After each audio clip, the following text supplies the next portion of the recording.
Hey guys, real quick, I'm going to show you how I would do my fitness assessment. You need to do a fitness assessment at the start, halfway through your program, and at the end, okay?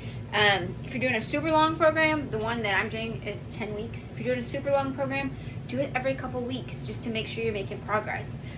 For the 10-week program, I'm going to do a fitness assessment at the beginning, at the end of week 5, and at the end of week 10. So you can do it however you want, but I just want to show you how I do it in case you're not quite sure.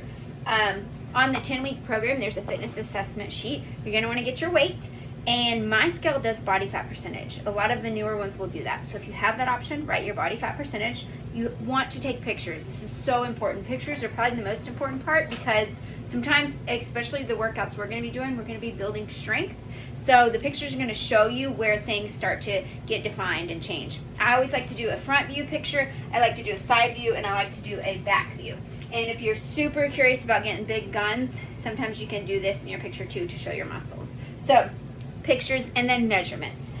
Just get a simple tape measure and measure the areas that are your problem areas. On the sheet, I do arms, I do chest. My bra is not very padded because I want to have it accurate. Different bras have different padding. So make sure you use the same bra, same pants for your assessment each time. And then I consider on the page, I consider waist the smallest part of me. And then I do my belly button because I actually carry more weight around my belly button than up here. So for me, this is my trouble area, thanks to my babies. So this is where I struggle the most.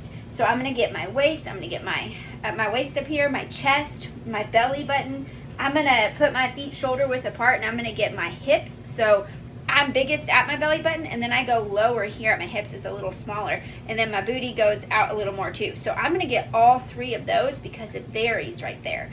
You may be built different where you're super thin here, bigger here, or vice versa. Everyone's built different. So that's why I say measure where you need to. Just make sure you make notes of exactly where you measured. That way next time you're measuring the same spot. Okay, so for me, I do arm, chest, waist, belly button, hips, booty, thigh. Okay, I'll write all those measurements on my sheet, and I'll come back again in 5 weeks to do it again. So make sure you do that today as quick as you can at the start of this program. Bye guys.